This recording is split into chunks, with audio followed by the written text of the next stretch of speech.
a once vibrant garden city where Wehrmacht and Red Army officers enjoyed leisure time. Now it lies in ruins, often dangerous to enter. A sanatorium and military hospital, once built to cure illness, now it serves as a spooky backdrop for photo safaris and snapshots of decline. Imposing buildings used for the propaganda of fascism and communism. Today, these structures are left to gradually decay. Will this lead to history being suppressed and forgotten here? Addressing these ghost sites of German history is manifestly challenging.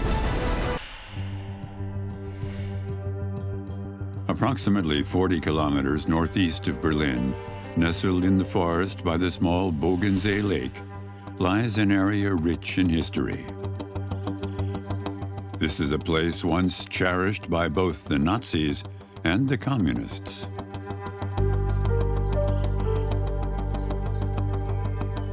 The Waldhof.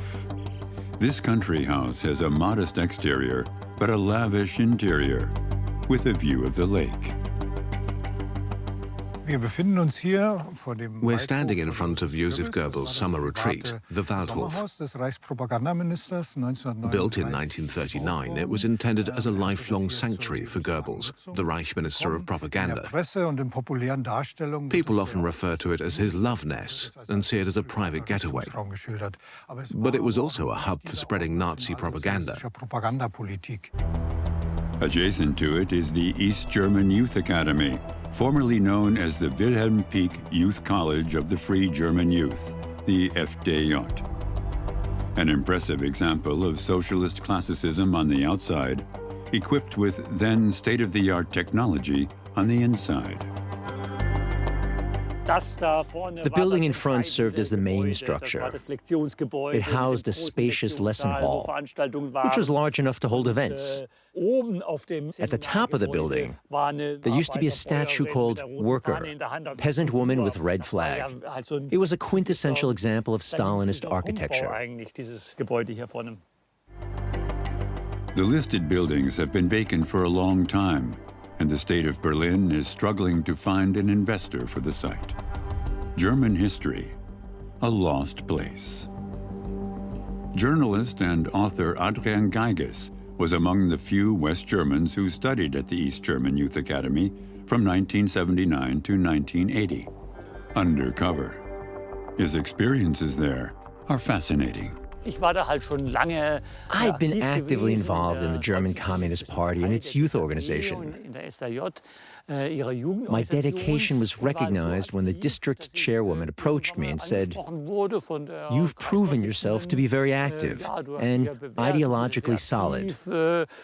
We would like to provide you with further ideological training. Are you willing to go abroad for a year?" They informed me of the country I would be going to, and I found it incredibly exciting. I'd always wanted to explore the world, and at that time I was politically committed to the cause. One day we were instructed to go to the Friedrichstraße station in West Berlin, which served as the border crossing to East Germany. We didn't have a visa, and the Office for the Protection of the Constitution was not supposed to know our destination. Our plan was simply to arrive and say, "Hello, I've been notified." To my surprise, the East German border guard, they were known for their unfriendliness, suddenly broke into a warm smile and greeted us with "Welcome to the German Democratic Republic." From there, we took a Barkas, an East German minibus, to the Wilhelm Pieck Youth College.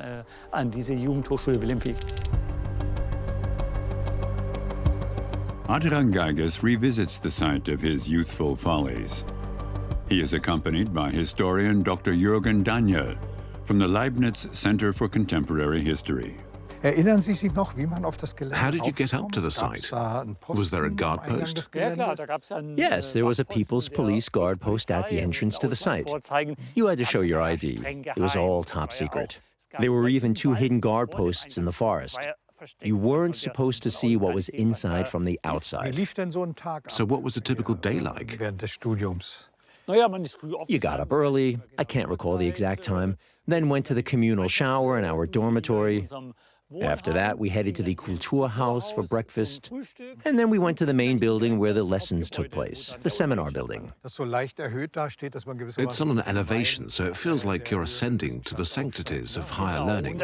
Exactly, but it looked much more magnificent back then.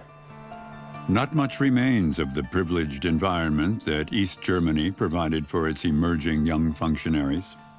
From state-of-the-art typewriters to one of the largest simultaneous translation systems, nothing was lacking in their study of Marxism-Leninism. The history of the workers' and youth movements, the principles of so-called scientific communism, and the appropriate rhetoric were communicated to 500 students from around the world each year in 18 languages simultaneously. Headphones were installed at every seat.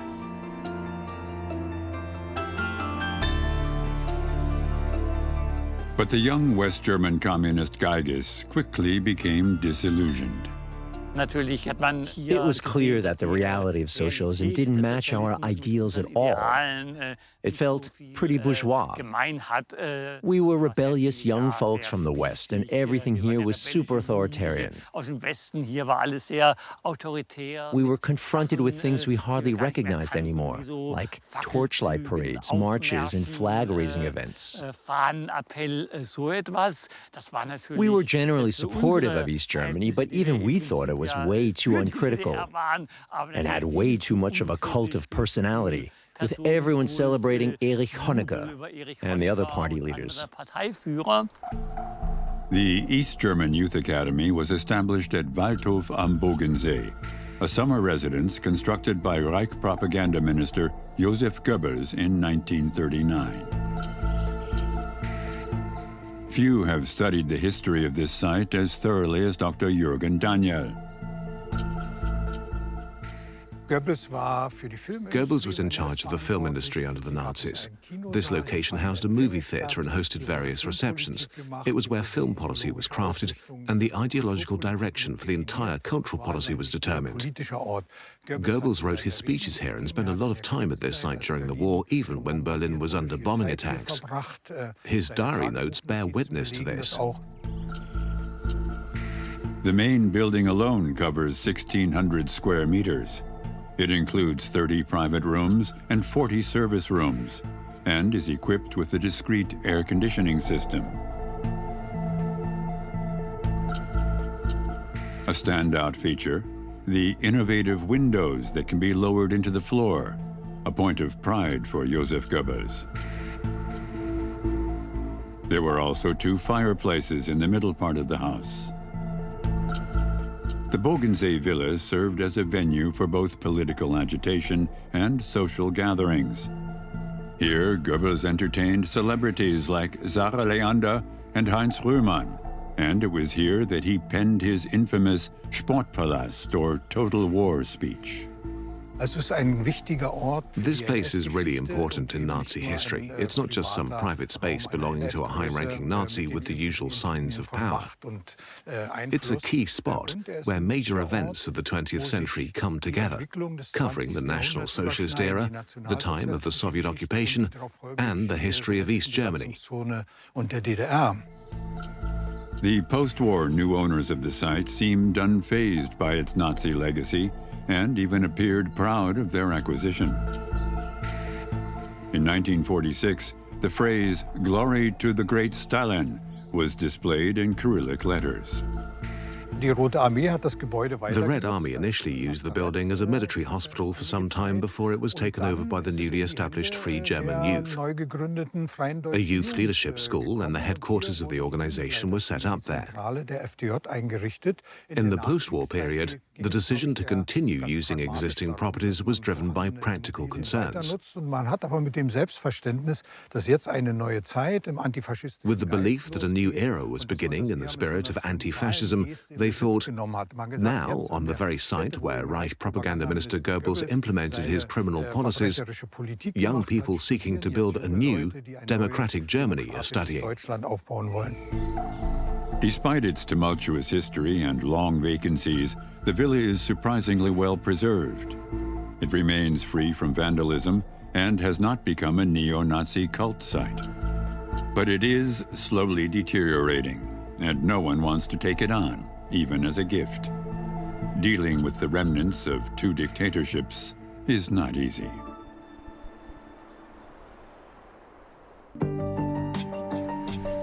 Just an hour away from Berlin, the sanatoriums at Grabowsee Lake serve as a reminder of a complex legacy, spanning 32 hectares, rich in history. At the end of the 19th century, an innovative medical experiment took place here. The widespread lung disease tuberculosis was treated in the North German lowlands, rather than in the mountain air or in a Mediterranean climate. By the beginning of World War I, the sanatoriums accommodated 400 patients. In 1945, the region of Mark-Brandenburg came under Soviet occupation. The sanatorium was transformed into a Russian military hospital, exclusively for Soviet use until their withdrawal. Cut off from the world for decades, today it attracts the curious. Maya Florence Lohse-Berghäuser organizes photo safaris here. Participants, including the excursion leader, are less fascinated by the history of the locations than by their decay. It is a creepy place. It's been like this for as long as I can remember. I'm not sure whether it's considered art or simply a reflection of morbidity, but it's what makes this place unique. It has a striking and eerie quality and makes for a compelling photo opportunity. In every wing and every room, the viewer's imagination runs wild. With spooky scenery and an aura of decay, the remnants of the Grabowsee Sanatoriums provide the perfect backdrop for nearly any mood.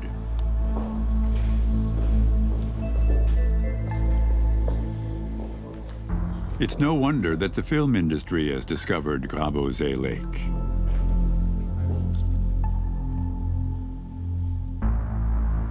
George Clooney shot scenes here for his film Monumentsmen, a story about a special Allied unit tasked with saving important works of art from being stolen by the Nazis.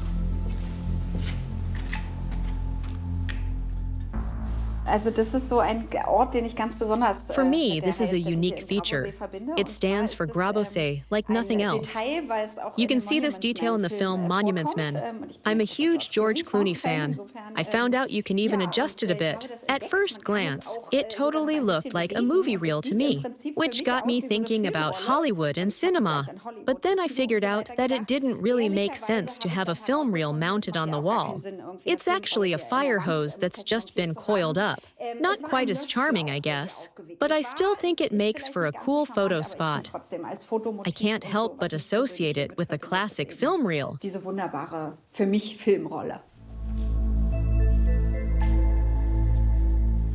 These individual thoughts and feelings triggered by the scenery are what makes this lost place so fascinating. Unlike in a museum, everyone can interpret this legacy in their own way.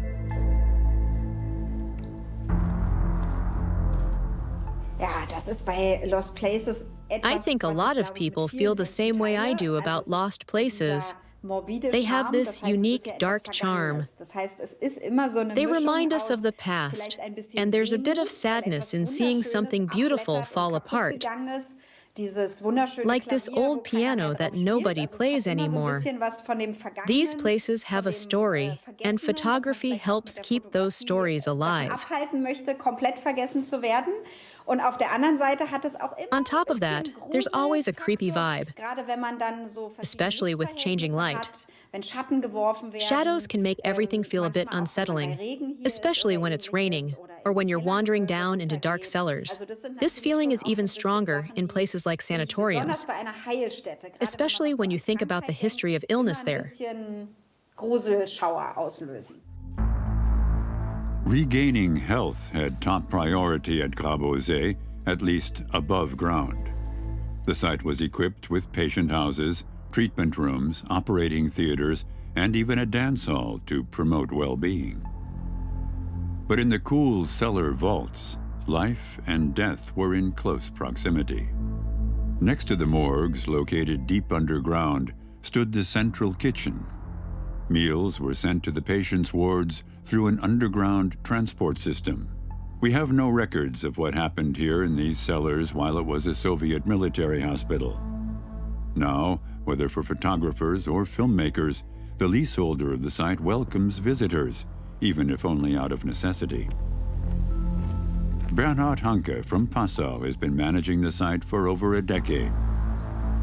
Originally, he had different plans for the more than 40 buildings on this expansive property. The original plan was to fix up the houses because there's so much to do, and let's be honest, it's a tough job. These buildings are amazing, but to renovate them, you need a bunch of experts and enough money to make it happen. But right now, we're using the money we get from visitors, donations, and things like filming just to keep things as they are. We're not renovating, we're just trying to stop the buildings from falling apart. Honestly, if we hadn't stepped in, the villa would have probably collapsed by now. At least the rapid decay seems to have been halted. Hanke has not achieved everything he wanted, but he has done a fair bit. When I first checked out this spot back in 2004, it really was a lost place, completely empty. There was junk everywhere, and it felt like no one had been there in ages. Now it's funny to see how things have shifted. People still come here, and I can't really blame them. I totally get that it fits the bill as a lost place, but I want to point out that it changed when I came here. For years, folk hung around without anyone caring. The fences were wide open, there was asbestos and bitumen. It basically turned into a garbage dump. People were using the place simply because no one was watching. The decline of the once proud ensemble began already with its new owners after the Second World War. The Soviets arrived here in 1945 and temporarily closed the sanatorium. It became a regular military hospital and accommodated only about 100 patients by the end of its operation. The houses weren't occupied towards the end. The place was designed for 400 patients, but you had only 100 or even fewer. It was a military hospital until 1991, when the Soviets left. The withdrawal has uncovered widespread decay. The Western Group of the Soviet Army cleared 160,000 hectares between the Baltic Sea and the Ore Mountains, including military hospitals, barracks, and weapons depots. This area, approximately the size of the German state of Saarland, has restricted access for the public. How should we address the remnants left by the Red Army following its sudden withdrawal, the largest troop redeployment in modern history? Dr. Jörg Moret has consistently grappled with these issues. Berlin Karlshorst holds a significant place in German history, especially for German-Russian relations. His museum is an exclusive testament to the former occupying power. This is the Hall of Surrender, where the Wehrmacht formally surrendered to the Soviets on May 8, 1945. Previously, they had signed the surrender at the American-British headquarters in Reims, France, on May 7th. This event marked the end of the Second World War in Europe. The Second World War, the Soviet armed forces called it the Great Patriotic War. This is a place of victory. The Red Army sees itself as one of the great victors in the anti-Hitler coalition of the United States, Great Britain, and the Soviet Union. A victory not to be forgotten, To this end, Moscow established the Capitulation Museum in 1967. Following reunification, Germany committed to preserving this site of remembrance. Berlin-Karlshorst played a significant role in shaping world history, as it became not only a place of victory, but also a farewell location for the Soviet army. We are right in the middle of everything. A Russian unit was stationed in Karlshorst until 1994. The Berlin Brigade was the last unit to leave Germany. On September 1st, 1994, the soldiers returned home. As a museum, we also acknowledge our roots in a much earlier history. The past is taken care of. Tanks are well preserved in Berlin-Karlshorst. The withdrawal of Soviet forces after nearly 50 years has left a lasting impact across Germany. Gorbachev agreed to German unification in early 1990, but little thought was given to how to execute it. Although there was a withdrawal agreement and deadlines regarding the army and markets, the presence of 350,000 soldiers posed a significant logistical and financial challenge. For example, Poland started charging transit fees for military trains carrying equipment to Soviet and later Russian territory. This unexpected cost had to be paid in Deutsche Mark or dollars, which led the German government to pay an absolute fortune.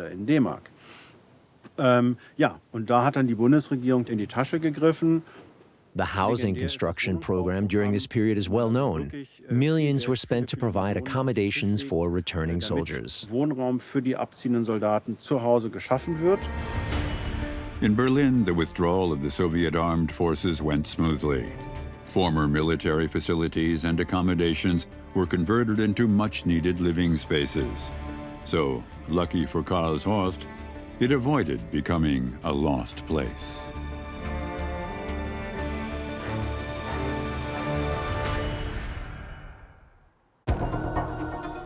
The Withdrawal Peninsula, located just 40 kilometers west of Rostock, tells a different story. Covering an area of approximately 1,000 hectares, it is probably one of the world's largest lost places. Originally an expansive farming estate, the Reichswehr purchased the peninsula in the early 1930s and established Germany's largest anti-aircraft artillery school there, a showcase of military might and development that Hitler proudly boasted about, even to Mussolini. In 1945, the Soviet Army captured Hitler's anti-aircraft artillery school and Air Force training ground without facing any resistance. The German soldiers had retreated westward in the face of the advancing Red Army. Starting in 1949, the Red Army completely isolated the peninsula from the outside world. After the Soviets left in 1994, the buildings were abandoned and fell into disrepair. Anno August Jagdfeld had ambitious plans when he purchased Withdrawal for 12.5 million Deutschmarks at the personal request of then-Chancellor Helmut Kohl. The Red Army was around until 1994, and then they packed up and left. The federal government needed cash for reunification, which wasn't cheap. So the island ended up being used as an illegal dumping ground for a while. The government tried to sell it, but couldn't find anyone interested for years. In the end, I was the only one who could actually afford to buy it. Jagdfeld had ambitious plans at the beginning, but the town of Rerik viewed them as excessive. Rerik lies directly at the point of access to the peninsula, enabling it to block any construction or development activities. We could build some nice housing and boost tourism. Instead of letting the undergrowth take over, let's create a mixed forest that can handle climate change. It's way better for nature and the birds. Plus, Withdrawal was open to the public for 800 years, and anyone could stroll around except during the military days. We can make it public again so folks can bike, walk, and have more beach to enjoy.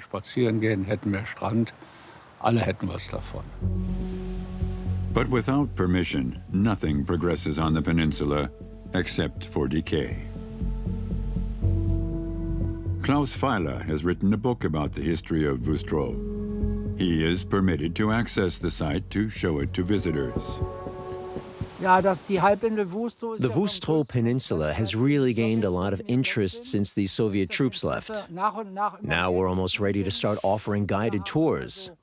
People are coming from all over Germany and even from different parts of Europe, especially those who love history. It's pretty fascinating when former Soviet officers or soldiers come back to walk through their past.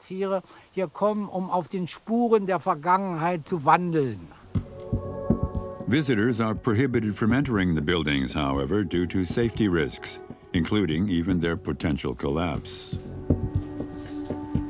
Only a few rooms remain accessible, such as the former elementary school for children of Soviet soldiers.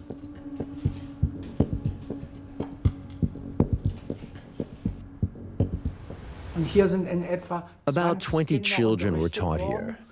The others were transported to Schwerin on Monday by bus. Boarding school accommodation was provided. They returned on Saturday, which made the whole arrangement manageable. Teaching materials from the past have a lasting impact, as if teachers and students had fled in a hurry rather than leaving in an orderly fashion. In the former military hospital, this historically significant lost place shows its spooky side.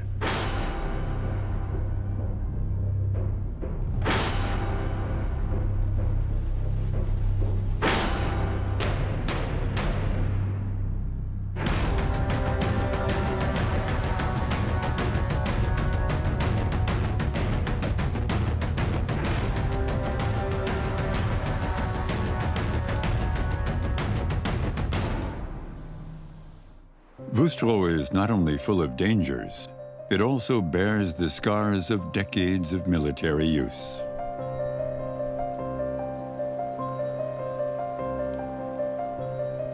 Marius Hein, a district forester on the peninsula, works to monitor the flora, fauna, and hazardous materials, much of which is concealed by overgrowth.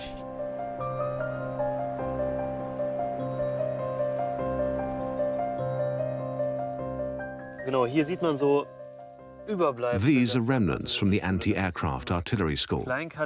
This is a shell from a small caliber anti-aircraft gun. It's safe, the projectile is missing. It's already been fired. Right now it's just filled with some dirt and debris that's built up over the years. But you have to watch out. There are also some filled casings around here that still contain explosives and bullets, and those can definitely be dangerous.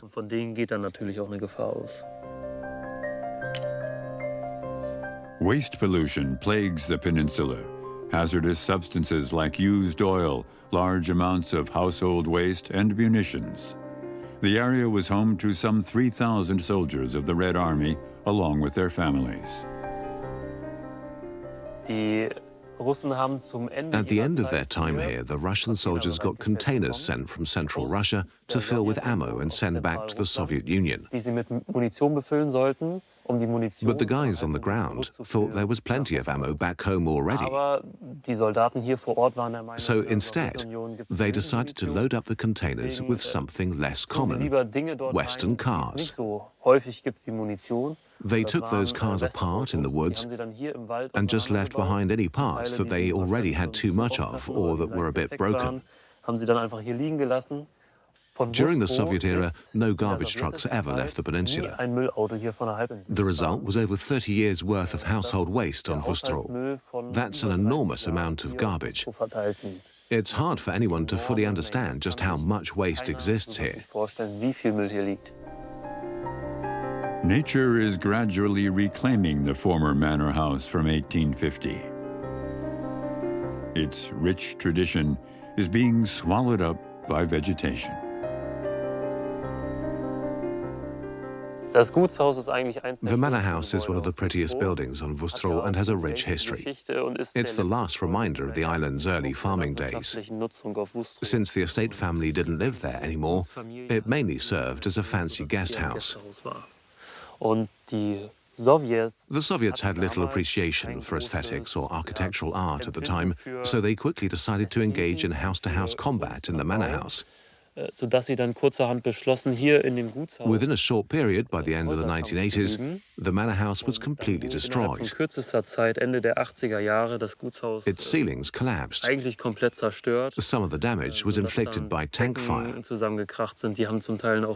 Ultimately, the manor house was entirely ruined very quickly. Destruction and neglect have transformed Withdrawal into a ghost site of German history. In other places, it appears that history itself prevents a future use.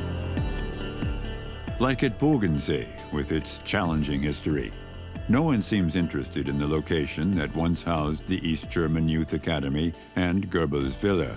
Potential investors appear hesitant to engage with this sensitive heritage. The buildings have been closed to the public for decades. There have been several attempts to take advantage of the site, and people quickly started worrying that this area, especially Waldhof, might turn into a pilgrimage site for far right-wing groups that want to hang around here. To stop that from happening, we really need to get involved and take a hard look at Nazi history in this place. Just leaving it alone and letting it fall apart isn't the answer. Ignoring this history will only make things worse. A history that shaped one of the most influential Nazis at Bogensee in 1936. For Reich propaganda minister Joseph Goebbels, his Waldhof was much more than just a summer residence. The villa, and particularly the log cabin, likely served as his love nest. Later on, Goebbels' wife, Magda, and their 6 children moved in.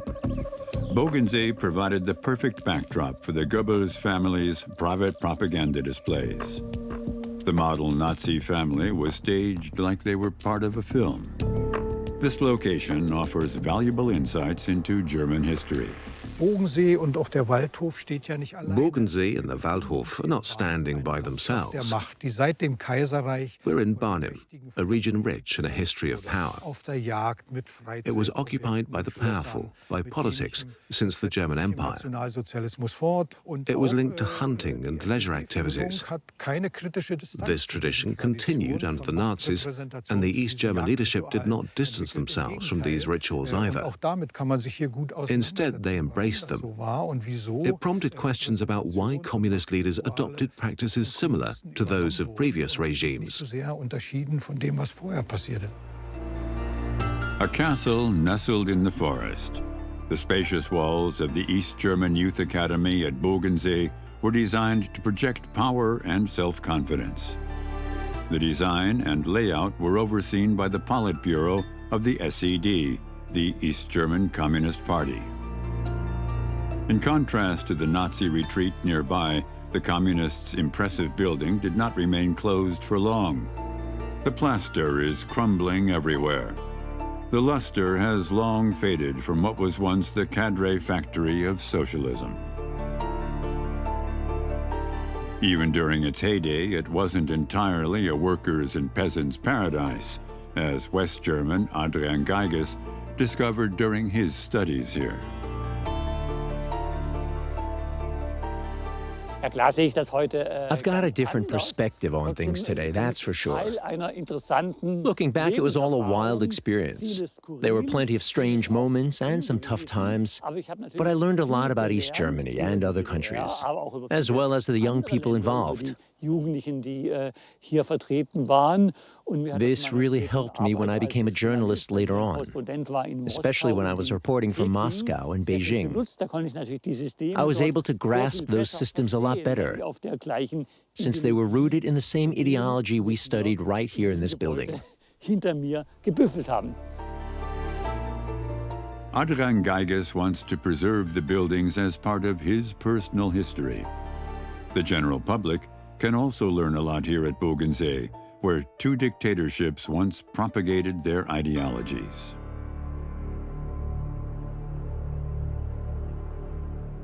This building will need to be restored. Even if it cannot be fully used again, it should at least be renovated enough to allow for visitors. It could host exhibitions and even festivals on its large grounds. I believe it would be very engaging and interesting. However, these places remain inaccessible due to the fear of creating pilgrimage sites for those who cling to outdated beliefs. Berlin-Karlshorst is unlikely to be forgotten, as there is a contractual obligation to the Soviet armed forces to preserve this site of remembrance. However, this does not simplify the task for museum director Dr. Jörg Moret when it comes to managing its historical legacy. The location, known for the Red Army's victory in the Great Patriotic War, also attracts visitors who come not only to honor the fallen. Natürlich hatten wir hier auch In 2015, we had the wrong audience at our event. A group of Putin supporters known as the Night Wolves attended. This was the year marking 70 years since the end of World War II. There were about 20 to 30 men in the group, and they immediately climbed onto one of the tanks. A photograph appeared in the newspaper the next day. As the museum director, I was conflicted. On the one hand, I didn't want that image to be associated with our institution. On the other hand, I recognized that for these Russian citizens, including the supporters of Putin, this site held importance for their memories and their country. Their ancestors fought and died in the Red Army, so I felt it inappropriate to ban them. When they took the stage and displayed their flag, I realized I needed to intervene. I approached them. I navigated through a crowd of leather-clad supporters and used my best school-level Russian to politely ask them to take down the flag. Thankfully, they complied, but the entire situation left me feeling a bit uneasy.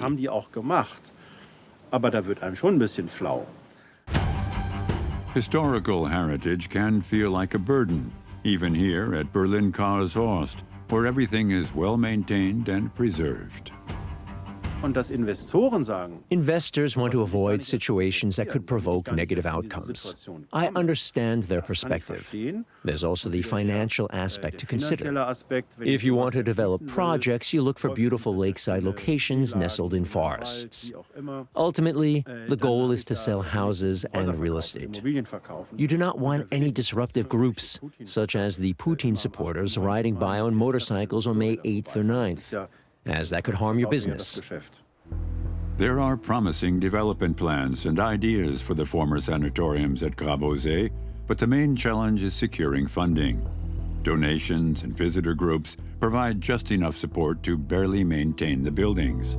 However, leaseholder Bernhard Hanke is optimistic about finding financially strong backers. He has his eye on one person in particular. The owner suggested that I reach out to Bill Gates. It seems like a good idea because he would be one of the most favorable and beneficial financial backers for me. Money isn't the primary concern with him. We don't even need to discuss it. We've struck a chord with him. My current focus is on figuring out how we can advance this opportunity. Still, I'm uncertain whether this approach will be successful. Regardless of the outcome, the main goal is to secure a substantial amount of funding. A sum that seems rather ambitious considering they need around 1 billion euros.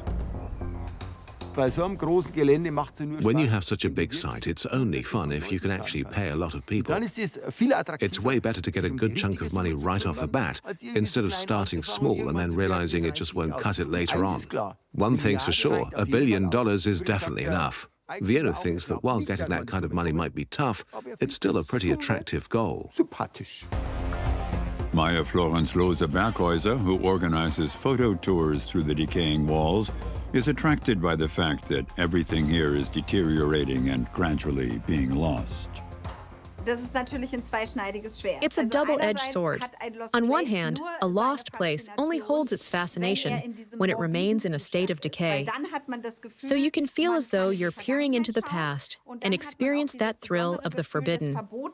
There's something fascinating about entering a space where others aren't allowed to go.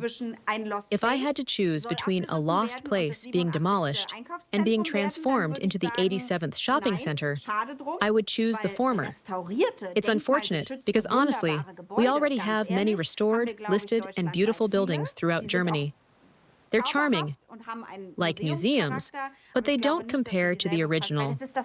In a lost place, you can touch the peeling paint and catch the scent of time in the air. It offers a more immediate connection to the past than a restored building.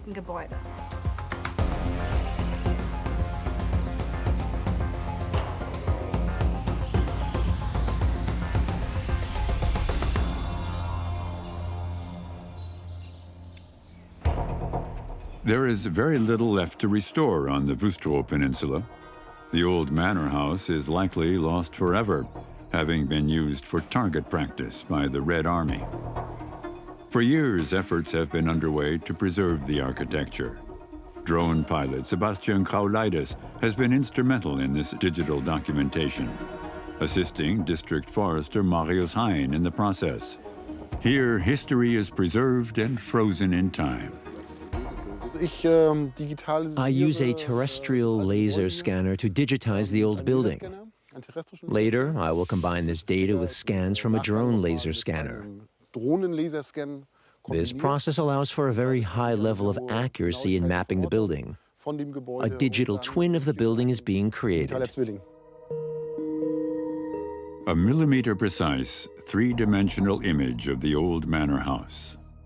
3D scans allow us to visualize elements that are not immediately apparent. Special computer programs can analyze the data to remove trees and other obstacles and reveal the basic structure of the building as it originally appeared.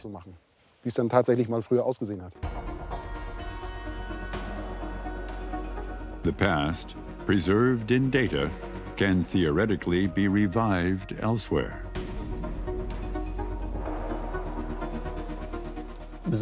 What I find particularly exciting is that the entire state park and grounds are slightly lower than the surrounding area.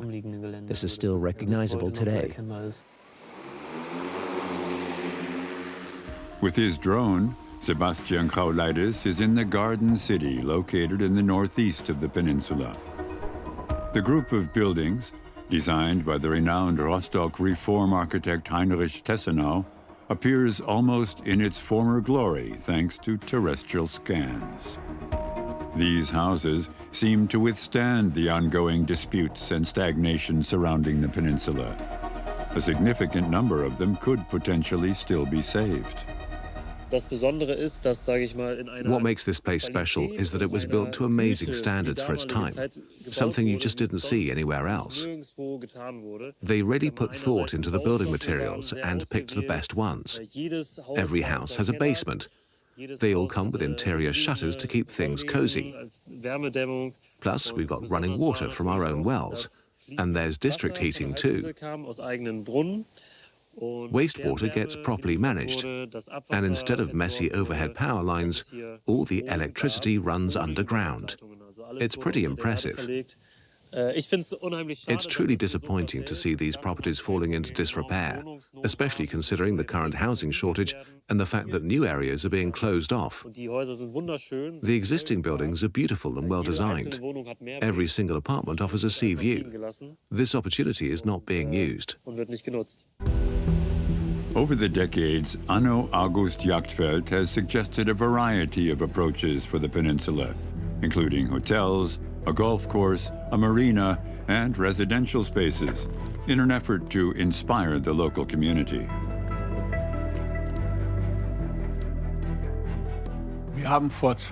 20 years ago, we held a 10-day architectural competition with the city and the community, a public workshop.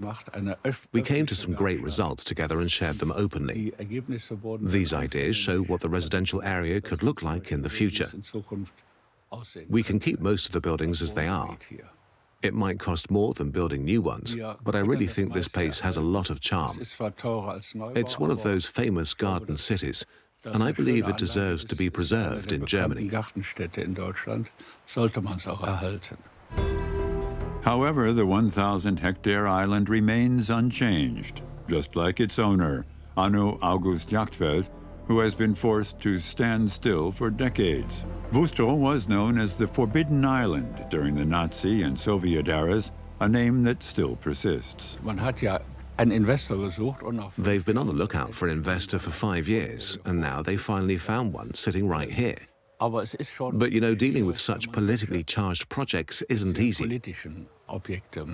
You really have to brace yourself for the fact that it might take a while, and not everyone will jump on board like you hope. We've pulled off 800 projects in 50 towns and cities across Germany, but I've never faced a situation like this.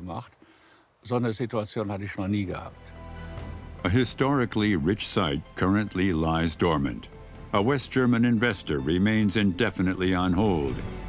Jagtveld suspects the ongoing blockade is linked to the site's extensive history. For 50 years, people got used to the idea that it was a military facility, so it was state-owned and off-limits. Then it was sold to a private entrepreneur, just like it had been for over 800 years. The island has always been privately owned, which might seem surprising after 40 years of communism. A lot of folks would have liked a different outcome. That's really the heart of the story. Approximately 5 kilometers southwest of the Garden City stands the Tower of Withdrawal. This structure was built in 1950 by the Soviet Army on the site of the former Wehrmacht airport, but not for air traffic control. Listening devices were deployed to keep watch on the so-called class enemy.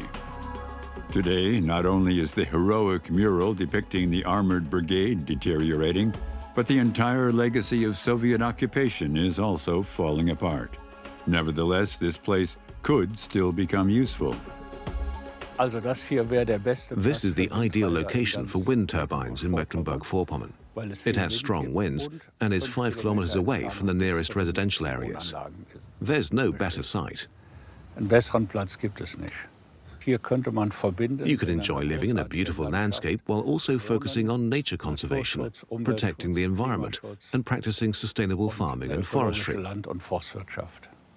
But we can't really make this happen as long as there are munitions, rubble, waste, and other hazards around. There are many plans to revive lost places. Anno August Jagtveld and Bernhard Hanke are pursuing ambitious projects, including a large wind farm on Withdrawal and the renovation of Grabowsee Sanatoriums and Youth Academy. Despite facing challenges, these individualists remain dedicated to their visions. At least they are doing something. They want to give people a perspective. Whether to demolish and rebuild or to sell the site remains uncertain. It has become a ghost site of German history, seemingly destined to deteriorate. While the physical buildings may be disappearing, the complex history associated with the site will remain. Lost places still provide a tangible way to experience history, and history offers lessons for the future.